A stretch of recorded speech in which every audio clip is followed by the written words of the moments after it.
Tijuana, notorious city of sin. A border town known as a gateway for narco-trafficking.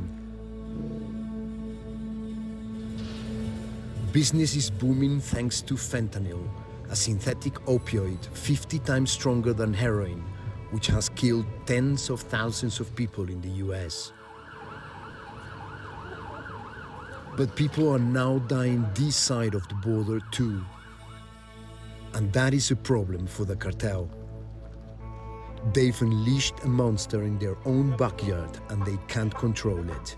Estás matando a tu propia gente que te da de comer. Y esa no hay manera de saber si tiene fentanilo o no. O sea, no. Drug taking has been rife in Tijuana for years.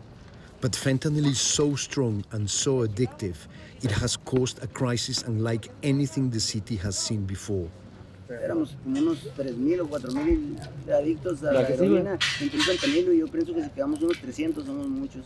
Estaba lleno el bordo, estaba lleno aquí, los callejones, estaba todo. Y ahorita va y se fijan los callejones y si haya 5 o 10 personas, somos bien pocos los que quedamos. Y casi la mayoría que queda son puros morros que van empezando, porque ya los viejos, todos los que éramos, ahora vamos a decir lo que éramos bien adictos a la heroína, ya casi todos murieron, la mayoría.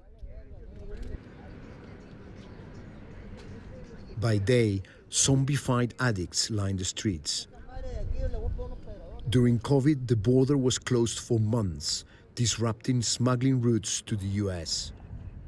So cartels started selling fentanyl to local addicts, cut into other drugs like cocaine, meth, and heroin.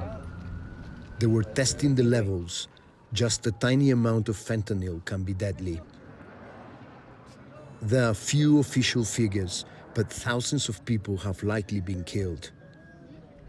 One local morgue told me they still see overdose deaths daily, and that's just here in Tijuana. Mucha psicosis y mucho muerto. Eso es lo que hay. The cartels are now trying to clean up their own mess. Too many dead bodies on your own doorstep is bad for business. I met one of the city's many drug dealers who told me the narco bosses have banned fentanyl. ¿Y ustedes tienen prohibido el uso del fentanilo en el perico, en ese tipo de cosas, por ejemplo? ¿Por qué? ¿Justamente por lo que pasó? Porque se acaban los clientes, se acaba la producción. Estás matando a tu propia gente que te da de comer. But he tells me fentanyl is still rife. Smaller operations, not under cartel control, ignore the ban. Que son los mentados ninis que no hacen nada pues más que andar de vagos y ven la posibilidad y allá andan queriendo hacer sus cosas. Y esos son los que andan, por lo regular, esos son los que andan matando a la gente. Local authorities have done little to intervene, so volunteers step in. ¿Cuánto le doy de tramadol? This is Mark Rivera, known around here as el enfermero táctico, the tactical nurse. His identity is known, but on camera he covers his face. Everyone knows he used to work for the cartel, but his current relationship with them is not so clear. Desde la llegada del fentanilo, muchos de ellos ya se han quedado locos.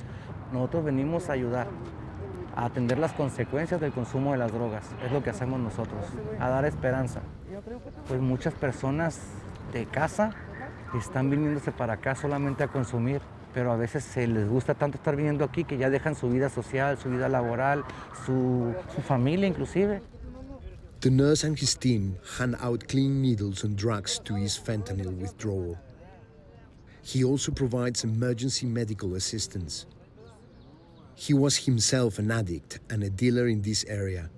He knows everyone and everyone knows him. También intenté cruzar a Estados Unidos, no lo logré.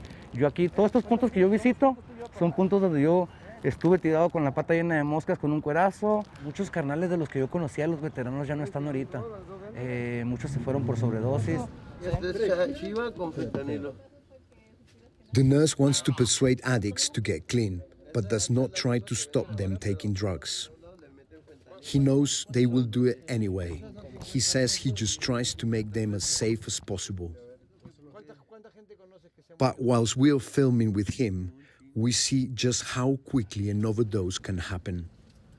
Mario has injected heroin laced with fentanyl. Almost immediately, there is a problem. Creo que está doblando, güey. ¿Qué tienen los pies? Carnal. Carnal. Sí, está doblando.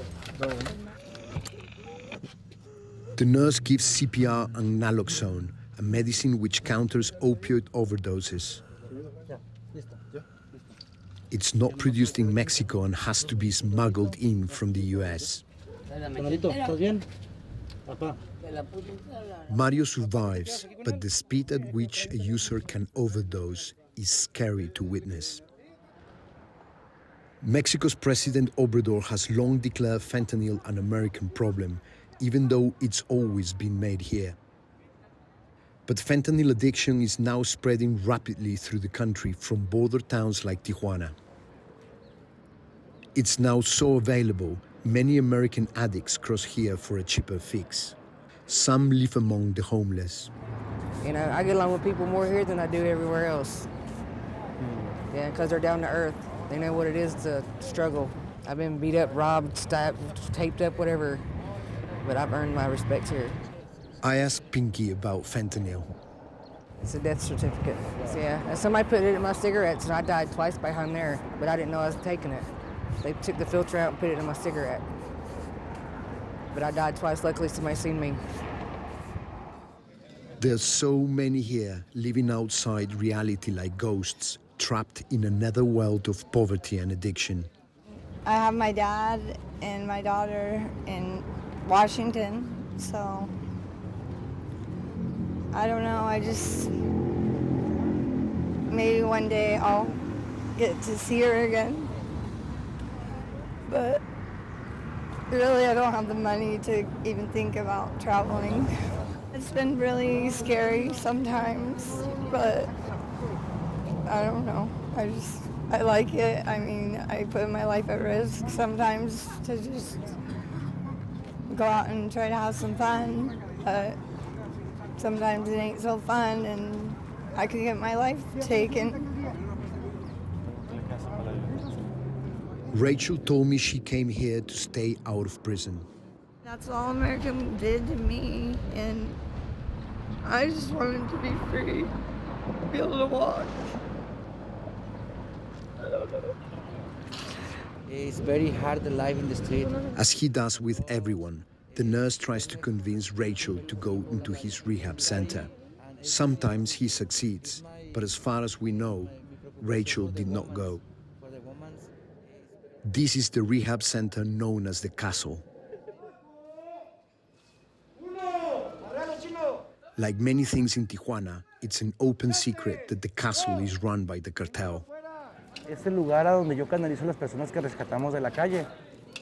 While addicts do recover here, the cartel benefits too. Many are put to work or recruited before they leave, though no one will say that openly. The Castle resembles a prison more than a treatment center. And in fact, residents are generally not permitted to leave until they are judged to be recovered. Aquí nos encontramos en el área de desintoxicación. Aquí todas las personas que van llegando al castillo son ingresados a este lugar. Pudiera ser un lapso de 10 días, 15 días, un mes o 2 meses, como con el caso del fentanilo. Mexico has been slow to acknowledge the severity of the fentanyl crisis within its borders. The president has proposed a law banning its consumption, but it feels too little too late. For now, desperate addicts are in the hands of irregular volunteers like the nurse, and worse, at the mercy of the cartel dealers who caused the crisis in the first place.